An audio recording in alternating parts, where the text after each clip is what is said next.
Il y a des vies qui ne peuvent pas être comprises sans le feu, des hommes qui ne peuvent pas être expliqués sans le ciel et des histoires qui ne peuvent être racontées sans trembler.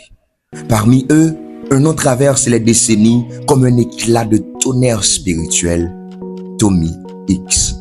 Un simple homme, un homme sans fortune, sans titre prestigieux, sans puissance terrestre, mais un homme qui avait la voix du ciel dans son âme et un rêve brûlant, voir les nations ployer sous la gloire de Dieu. Dans un monde encore marqué par la guerre, la peur et l'incertitude, alors que beaucoup croyaient que Dieu ne visitait plus les peuples comme autrefois, Tommy X a refusé de croire à la mort du réveil. Il a refusé la normalité, refusé la religion froide. Son cœur brûlait pour l'impossible, sa foi était une provocation vivante. Et son appel, une bombe spirituelle prête à exploser. Cette histoire n'est pas celle d'un héros parfait, c'est celle d'un homme qui a cru que Dieu pouvait encore bouleverser une nation entière et qui a vu ce miracle arriver. Tu vas entrer dans l'une des plus grandes aventures spirituelles du XXe siècle. Une histoire où la foi défie les gouvernements, où la prière renverse les portes qui résistent, où un seul homme devient l'étincelle qui embrase un pays entier, l'Argentine, jusqu'à ce qu'un stade entier de 25 000 places devienne trop petit pour contenir la fin d'un peuple pour Jésus. Voici l'histoire d'un homme qui croyait que il suffit parfois d'un homme totalement abandonné à Dieu pour que tout un continent se souvienne que le ciel existe. Voici l'histoire du réveil qui a transformé des multitudes. Voici l'héritage d'un géant qui marchait humblement. Voici la vie d'un homme que Dieu a choisi pour secouer les nations. Voici la biographie de Tommy X. Salut, que la grâce soit sur ta vie. Bienvenue sur cette chaîne. Dans cette série, chaque vidéo est une plongée dans la vie de celles et ceux qui ont marqué l'histoire par leur foi, leur passion et leur engagement. Des biographies inspirantes, des parcours bouleversants, des réveils spirituels, tout cela pour nourrir ta foi et t'encourager dans ta marche. Si ce contenu t'interpelle, abonne-toi, clique sur j'aime et surtout, partage cette vidéo avec quelqu'un qui a besoin d'être encouragé aujourd'hui. Il y a des naissances ordinaires et il y a des naissances qui sont des réponses. Tommy Lee X vient au monde le 8 mars 1909, ce qui a un peu controversé, en Arkansas, dans une Amérique encore rurale, pauvre, marquée par les contrastes sociaux. Il n'a rien d'un enfant destiné à l'extraordinaire. Sa famille n'est ni riche, ni influente, ni puissante, mais déjà, le ciel observait. Les premières années de sa vie ressemblent à celles de milliers d'autres enfants du sud des États-Unis. De la poussière, des champs, des travaux simples, la sévérité de la vie. Et pourtant, quelque chose chez le jeune Tommy le distinguait. Une étrange sensibilité au monde invisible. Un regard profond, une conscience précoce que quelque chose l'appelait au-delà du quotidien. À l'adolescence, comme beaucoup de jeunes de son époque, il cherche sa voie. Mais c'est à ce moment précis que Dieu commence à travailler son cœur. Pas par des moments spectaculaires, ni par des encounters dramatiques, mais par une conviction insistante, presque oppressante. Tu es né pour plus que cela. Et c'est là que tout change. Vers ses 20 ans, Tommy tombe malade. Une maladie sévère, persistante, qui l'amène au seuil du désespoir. Il croit même que la mort est proche.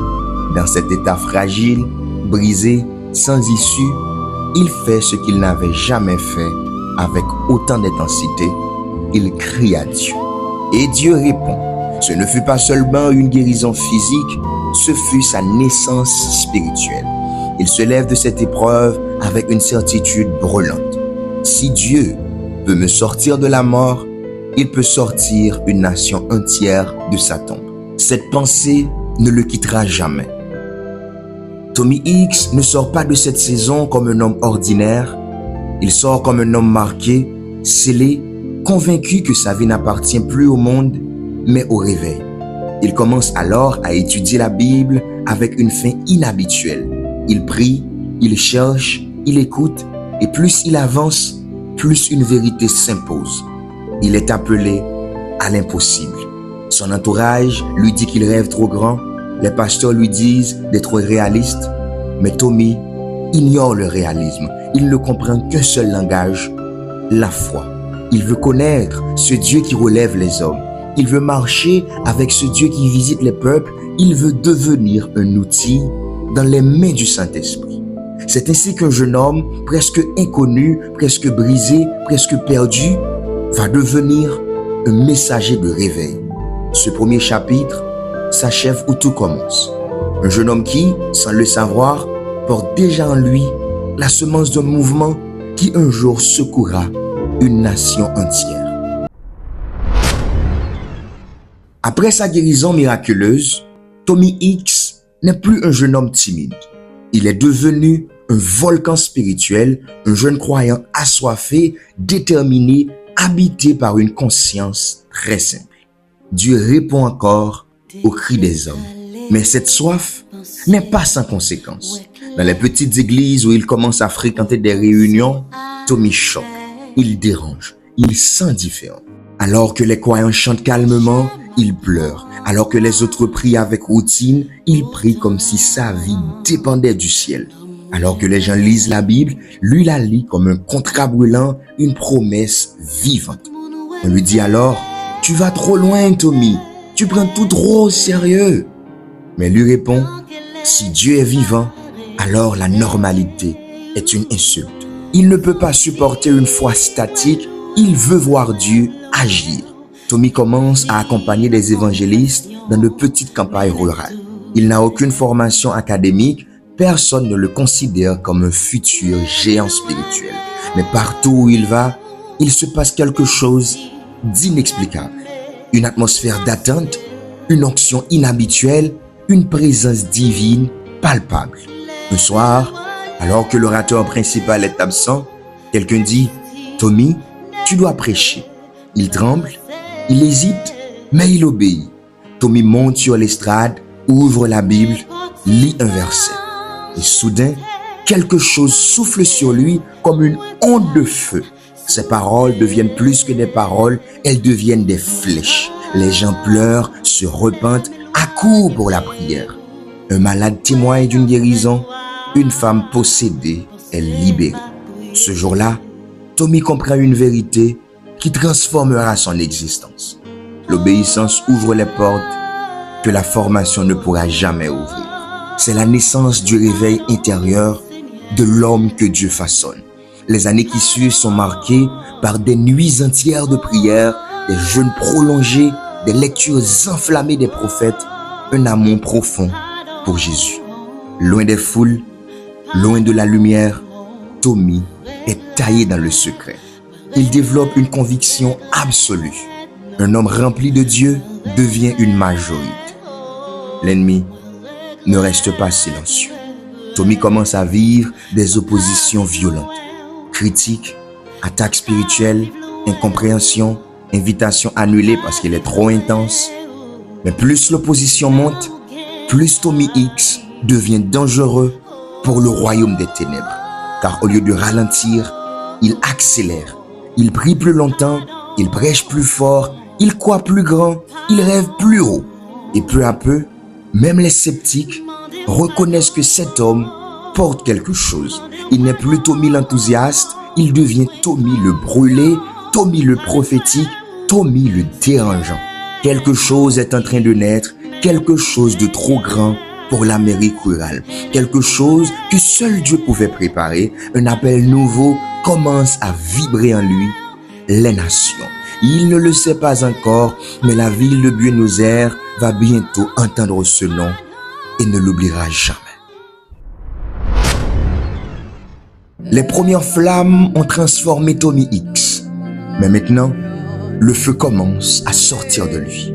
Ce n'est plus seulement un jeune homme passionné, ce n'est plus seulement un prédicateur zélé, Tommy entre dans une dimension où le surnaturel devient quotidien, où le miraculeux devient un style de vie, où Dieu commence à confirmer sa main sur lui de manière irrésistible.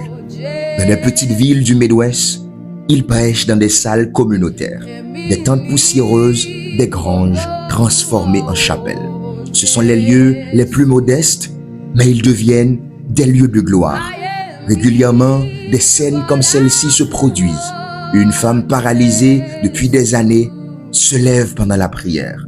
Un homme aveugle d'un œil retrouve la vue après qu'il impose simplement ses mains. Un alcoolique violent, connu de tous, tombe en larmes, délivré instantanément. Une jeune fille muette parle pour la première fois en disant « Jésus ». Ce ne sont pas des spectacles, ce ne sont pas des manipulations, ce sont des éclats du royaume. Après chaque réunion, Tommy rentre brisé, bouleversé, conscient que ce n'est pas ma force, ce n'est pas ma voix, c'est la main du Dieu vivant. Peu à peu, les réunions attirent plus qu'un public, elles attirent une réputation. On dit, il se passe quelque chose avec ce jeune évangéliste. Quand il brille, on sent quelque chose dans l'air. Ce n'est pas de l'émotion, c'est comme si Dieu lui-même entrait dans la salle. Les gens viennent, non par curiosité, mais par faim. Et Tommy découvre ce que signifie l'onction. L'onction, c'est quand Dieu fait en 5 minutes ce que l'homme ne peut pas faire en 50 ans. Mais là où Dieu agit puissamment, les ténèbres réagissent aussi. Dans plusieurs réunions, des manifestations démoniaques surgissent au milieu de la foule. On crie, on tremble, on résiste. Et Tommy, jeune, inexpérimenté, mais rempli de foi, fait face avec une autorité qui ne vient pas de lui. Un soir, une femme possédée se jette au sol en hurlant « Tu n'as pas le droit de prêcher ici ». Tommy s'approche calmement et déclare « Ce n'est pas mon droit, c'est celui de Jésus ». La femme est délivrée, la salle entière éclate en larmes, la présence de Dieu se répand comme un océan. Cette soirée marque Tommy. Il réalise que son ministère ne sera jamais sécuritaire, domestiqué ou prévisible. Il porte quelque chose qui provoque une guerre spirituelle. Et pourtant, c'est dans cette intensité qu'il devient encore plus fort, encore plus dépendant de Dieu, encore plus conscient que sa vie prendra bientôt une dimension internationale. À mesure que les miracles se multiplient, Tommy commence à ressentir une poussée intérieure violente, persistante. Il ne dort presque plus. Il entend cette voix dans la prière, « Les nations, les nations, les nations !» Il ne veut pas être célèbre, il ne veut pas être applaudi, il veut obéir et tout converge vers une certitude. Dieu prépare un déplacement qui changera l'histoire d'un pays entier. Un pays où l'Église est faible, un pays dominé par la peur, un pays fermé politiquement et spirituellement. Ce pays, l'Argentine, et le sommet de la visitation, il approche. L'Amérique des années 40 et 50 est un pays en pleine transformation. Les villes grandissent, les idéologies voyagent, les cœurs se refroidissent et pourtant sur la surface, une soif spirituelle bouillonne. C'est dans ce contexte mystérieux, presque prophétique, que Tommy Hicks devient un instrument inattendu. Un homme que personne n'aurait choisi, mais que Dieu avait déjà marqué dans le secret. Tommy n'est pas un prédicateur normal. Il vit entre deux réalités. Le monde visible où il marche, prêche et transpire comme tout homme, et le monde invisible où il reçoit une quantité inhabituelle d'impulsions divines. Il sent des choses, il voit des choses, il perçoit des mouvements intérieurs que d'autres ne remarquent pas. Les gens disent de lui, quand il entre dans une salle, on dirait que quelque chose vient avec lui. Ce quelque chose, c'est l'atmosphère des visitations de Dieu. Partout où il prêche, un étrange phénomène se produit. L'air devient lourd, chargé, vibrant, comme si une présence invisible descendait doucement. Des témoins racontent qu'avant même qu'il ne commence à prêcher, Des personnes pleurent, tremblent ou ressentent un poids divin sur leurs épaules. Tommy dit souvent, « Ce n'est pas moi, c'est celui qui marche derrière moi. » Cette phrase deviendra l'une des signatures mystiques de son ministère, car Tommy a conscience qu'il n'est pas seul, qu'un autre œuvre, un autre accompagne, un autre parle. L'Amérique commence à entendre son nom. On ne comprend pas comment un homme sans réseau, sans argent et sans stratégie parvient à attirer des foules aussi rapidement. Certains disent, c'est du charisme, d'autres, c'est de l'émotion. Mais ceux qui étaient réellement présents savent, c'était Dieu. Les réunions deviennent trop grandes pour des petites chapelles, les tentes deviennent trop petites pour contenir les foules. Les pasteurs commencent à l'inviter partout. Et ce qui attire les foules n'est pas son style, ni son éloquence, ni son apparence. C'est l'autorité mystique avec laquelle il parle du Christ. Il ne parle pas d'un Jésus théorique, il parle d'un Jésus qu'il connaît, qu'il entend, qu'il suit. Dans certaines réunions, des témoins affirment avoir vu une lueur comme un halo léger autour de l'estrade pendant qu'il prêchait. D'autres disent avoir senti une vague chaude traverser la salle. D'autres affirment que l'air vibrait comme un champ électrique. Les miracles deviennent courants. Cancer guéri, maladies chroniques disparaissant, opprimés libérés. Et plus les miracles se multiplient, plus la crainte de Dieu se répand. Tommy répète souvent, presque en pleurs, « Je suis un simple homme, mais je marche avec un Dieu extraordinaire. » Un soir, dans sa chambre, alors qu'il prie tard, Tommy vit une expérience qui marquera toute la deuxième partie de sa vie. Il décrit une sensation étrange, comme si le ciel venait s'appuyer contre ses épaules. Son corps est paralysé par une présence si intense qu'il n'ose plus respirer trop fort. Et dans cette atmosphère écrasante, il entend dans son esprit « Je t'enverrai là où personne ne croit que le réveil est possible. » Tommy tremble, il ne comprend pas encore, mais il sait que cette phrase n'est pas symbolique, elle est géographique, prophétique, historique. Peu après cette visitation, une destination commence à s'imposer, une destination improbable, irréaliste, presque insensée. L'Argentine. L'Argentine encore fermée, encore hostile, encore dominée par la peur politique. Mais le ciel avait décidé, ce pays sera visité et Tommy X en sera l'instrument. L'année 1954 restera à jamais gravée dans l'histoire spirituelle du monde. Car cette année-là, Dieu décide de visiter une nation. Et il choisit pour instrument un homme totalement inconnu en Argentine, Tommy X. L'Argentine n'est pas un pays ouvert à l'évangile en 1954. Le gouvernement est autoritaire, méfiant, rigide. Les évangélistes sont surveillés, les réunions publiques religieuses sont presque impossibles. C'est une terre fermée, un climat pesant, une atmosphère sans espoir. Mais c'est exactement le type de terre que Dieu aime retourner. Après sa visitation spirituelle, Tommy reçoit dans la prière une impression claire. Buenos Aires, Buenos Aires, maintenant. Aucune logique, aucun contact, aucun financement, juste une certitude brûlante. Et Tommy obéit. Il prend l'avion avec seulement quelques dollars et une foi démesurée.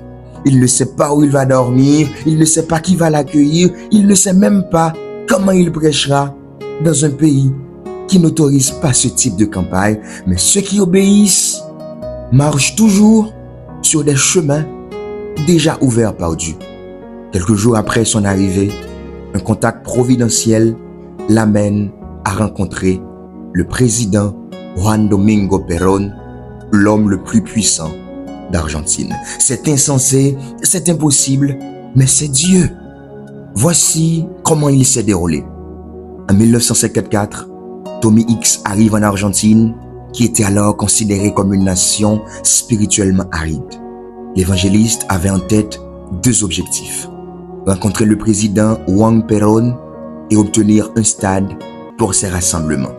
Un fonctionnaire du gouvernement, sceptique, a refusé d'accorder à X la permission de rencontrer Perón. Cependant, après que X eut prié pour la guérison de la jambe douloureuse du fonctionnaire, celui-ci, stupéfait par son rétablissement, a changé d'avis et l'a aidé à rencontrer le président. Le président Perón souffrait d'une maladie de peau chronique. Il a demandé à X s'il croyait que Jésus pouvait encore guérir de nos jours.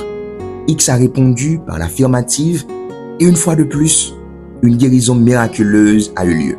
La peau de Perón est redevenue normale sous les yeux des témoins. En signe de gratitude, Perón a accordé à X toutes les autorisations nécessaires pour organiser ses campagnes d'évangélisation en public avec une couverture médiatique complète. Les réunions ont commencé au stade de l'Atlanta et ont attiré des dizaines de milliers de personnes. Les foules étaient si massives qu'elles ont rapidement dépassé la capacité du stade. Les réunions ont été transférées au stade de football d'Huracan qui pouvait accueillir 100 000 personnes, mais il a également été submergé par la foule. Les réunions ont eu lieu quotidiennement pendant environ 8 semaines. Le ministère de X était axé sur la prédication de l'évangile avec des appels massifs aux guérisons après chaque service. Plus de 3 millions de personnes auraient entendu l'évangile, 300 000 conversions au Christ ont été rapportées, de nombreux miracles de guérison ont été signalés. Le réveil a également eu des retombées à long terme, suscitant des vocations missionnaires et contribuant à la croissance de plusieurs églises pentecôtistes.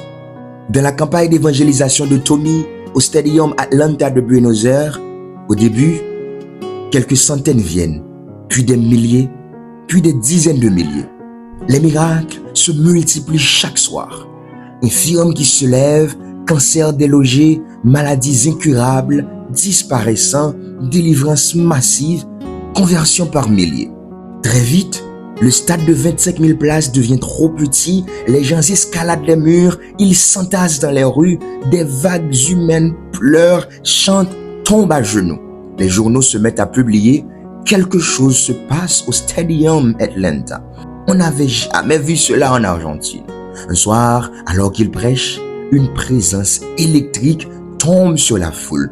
Un silence lourd, profond, mystique. Tommy s'interrompt. Il sent la présence de Dieu comme une épaisseur dans l'air. Une onde traverse le stade, des milliers de personnes tombent en larmes sans qu'ils ne disent un mot. Une vague de conviction pure, brûlante, traverse Buenos Aires. Ce n'était plus une campagne, c'était une visitation nationale. Tommy s'efface. Dieu prend la scène. Light has come, burdens are lifted. La campagne continue pendant des semaines. Les journaux parlent de l'avalanche spirituelle. Les lignes de prière font des centaines de mètres. Les bus arrivent de tout le pays. Les pasteurs argentins témoignent que l'Église nationale est née dans cette visitation. Les statistiques religieuses changent, les familles changent, les quartiers changent, la nation change. Un homme, une obéissance, un miracle et un pays entier secoué. Tommy X ne repart pas glorieux, il repart brisé, tremblant, en disant « Ce n'est pas moi, c'est Dieu qui a visité l'Argentine ». Ce fut le sommet de son ministère public, l'un des réveils les plus puissants du XXe siècle. Après ce grand mouvement de réveil qui a duré environ 2 mois intenses, Tommy X a quitté l'Argentine en 1955 parce qu'il a été expulsé du pays par les autorités. Le départ de Tommy X s'est produit dans un contexte politique tendu. Le président Juan Perón, qui l'avait initialement autorisé à organiser de grands rassemblements publics en 1954, perdait son pouvoir et son influence. Lors d'une deuxième visite en Argentine en 1955, les autorités l'ont expulsé rapidement, probablement en raison des bouleversements politiques imminents et de la montée en puissance de l'opposition. Cet événement a marqué la fin des campagnes de Tommy X en Argentine, peu avant le coup d'état militaire qui a renversé Perón plus tard cette année-là.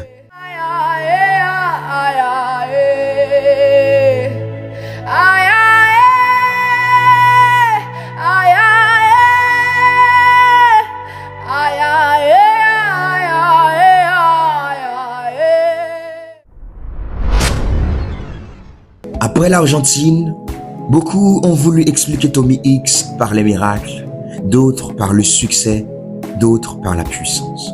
Mais ceux qui l'ont réellement connu savent une vérité. Le secret de Tommy X n'était pas le spectaculaire, c'était son monde intérieur.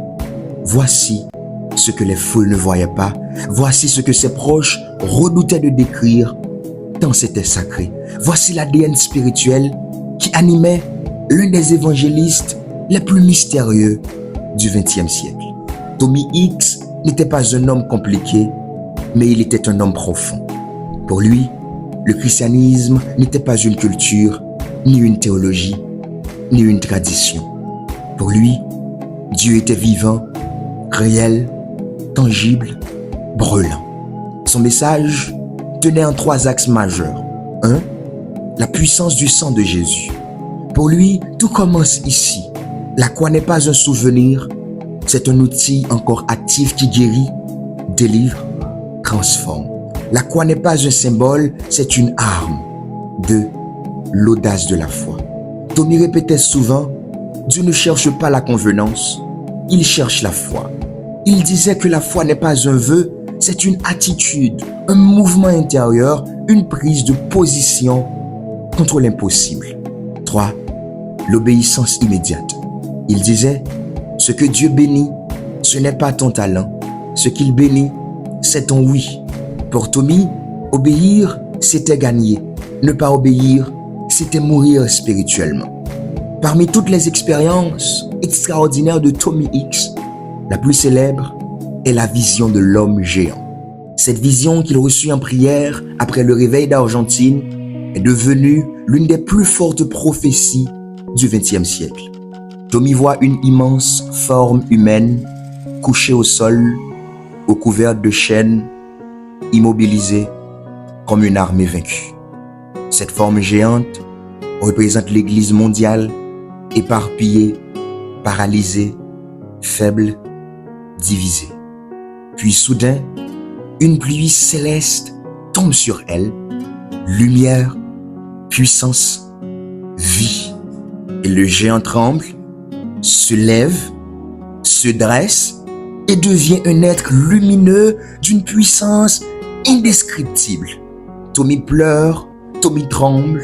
Dans la vision, Dieu lui dit, voici mon église, réveillée, unie, remplie de mon esprit. Elle fera en un jour ce que les générations n'ont pas fait en un siècle. Cette vision deviendra l'un des piliers du mouvement charismatique dans le monde. Tommy X n'était pas un écrivain, mais chaque fois qu'il parlait, une phrase restait dans l'âme comme un coup d'épée. Voici ses plus grandes citations, les phrases qui portent son paradigme, son ADN.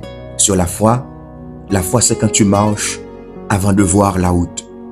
Sur la prière n'attend rien du monde et le monde n'attend rien de la prière, mais le ciel répond à la prière. Sur les nations, Dieu n'a pas fini avec les nations. Il cherche seulement un homme qui dira « Envoie-moi ». Sur le Saint-Esprit, quand le Saint-Esprit vient, l'impossible devient la moindre des choses. Sur le réveil, un réveil n'est pas une réunion. Un réveil, c'est Dieu qui entre dans une pièce. Sur l'humilité, si tu veux que Dieu t'élève, deviens un homme que personne ne voit. Tommy X avait une particularité. Il ne vivait pas seulement dans le visible, il vivait dans le confluent du spirituel et du naturel. Pour lui, la réalité spirituelle était plus solide que les murs, plus réelle que les gouvernements, plus puissant que les maladies. Il disait, le monde invisible n'est pas invisible, il est seulement ignoré. Et ce paradigme le rendait dangereux pour l'enfer. Car quand Tommy prêchait, il ne prêchait pas à partir de la terre, il prêchait comme un homme qui regarde depuis le ciel. Ceux qui l'ont vu sur scène n'ont vu que 1% de qui il était réellement. Tommy passait des nuits entières en prière, des jours entiers seul avec Dieu. Il avait une sensibilité aiguë à la voix du Saint-Esprit. Quand on lui demandait « Comment fais-tu pour prier pour les malades avec tant de puissance ?» Il répondait Je passe plus de temps avec Dieu qu'avec les malades. Le réveil d'Argentine a montré ce que Dieu pouvait faire à travers Tommy. Mais ses visions et son message montrent ce que Dieu a fait à l'intérieur de Tommy. Un géant humble, un prophète discret, un homme brûlé par le fardeau des nations, un homme que Dieu a pris dans son secret et que le monde n'a jamais vraiment compris. Il arrive un moment dans les récits des hommes de Dieu où leur vie ne leur appartient plus, où leurs pas deviennent des empreintes, où leur voix devient un écho, où leurs prières deviennent une rivière qui continue de couler bien longtemps après qu'ils aient quitté la terre. Pour Tommy X, ce moment commença bien avant son dernier souffle. Il n'était pas un homme parfait, il n'était pas un héros populaire, il n'était pas l'un de ces prédicateurs médiatiques dont le monde se souvient facilement, mais il était l'un de ces hommes dont le ciel parle encore. Quand il quitte cette terre, en 1973, certains ont cru que l'histoire était terminée, mais le ciel savait que ce n'était que le début. Tommy X laisse derrière lui une conviction brûlante, une prophétie devenue presque légendaire, le réveil de l'homme de gloire. Une vision mystique où il vit ce géant représentant le corps de Christ se lever des ténèbres, rempli de lumière, envoyant des ondes de puissance sur la terre. Pour beaucoup, ce n'était qu'une vision. Pour lui, c'était une mission confiée à toute une génération. Il voyait un peuple de feu, des jeunes brûlants, des hommes et des femmes ordinaires portant des miracles extraordinaires. Il voyait un évangile vivant, non domestiqué, non dilué, non apprivoisé, un évangile qui renverse les nations.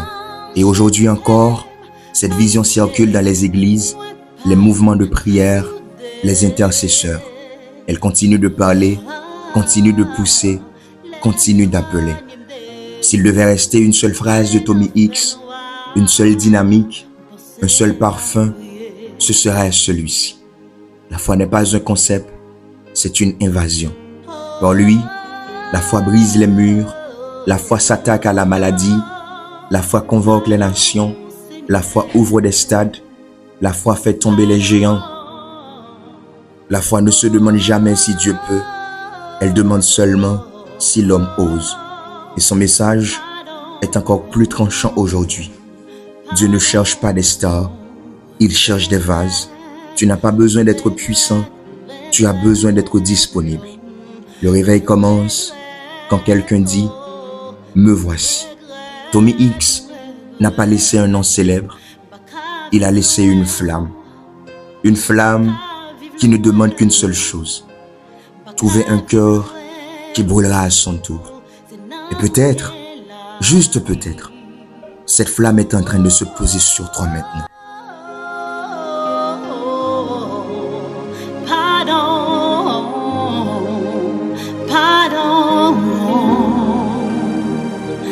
Mandez pardon, moi conscient, t'as le droit, Seigneur, t'en prie, mesdames, tournez,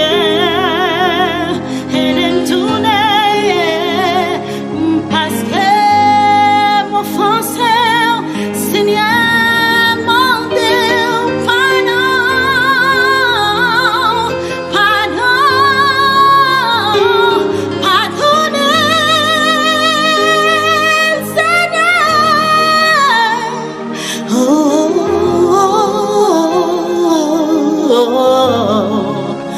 pardon, Seigneur,